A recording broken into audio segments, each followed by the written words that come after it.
ठरलं तर मग या मालिकेच्या पुढील भागात आपण इथे पाहत असतो की आता सायली खरं कॅफेमधून घरी आलेली असते आणि कल्पना आणि प्रतापला म्हणत असते की मी आज कॅफेमध्ये सचिन भाऊजीला एका मुलीसोबत पाहितलं. तेव्हा मात्र कल्पना आणि प्रतापला मोठा धक्का बसतो. मात्र पुढे एक सायली मोठा आणखी धक्का देणार असते. ती म्हणत असते की मी कोणत्या मुलीसोबत पाहितलं तुम्हाला माहिती आहे का? साक्षी, मेहपळ, शिक्रे हे ऐकल्याबरोबर खरं सर्वांनाच खूप मोठा धक्का बसतो आणि हे ऐकलं खरं तर इकडनं असतं ते म्हणजे अर्जुन आणि चैतन्यनी.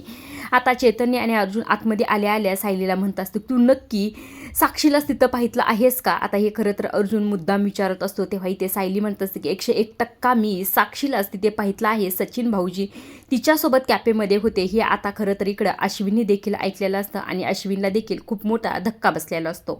आता इकडे खरं तर अर्जुनला सगळं हे माहीत आहे अगोदरच. हे सायलीला तो सांगतो का नाही हे पाहण्यासारखंच आहे आणि हे सायलीला माहीत झाल्यानंतर सायली काय रिॲक्ट होते हे देखील आपल्याला पाहायलाच मिळेल.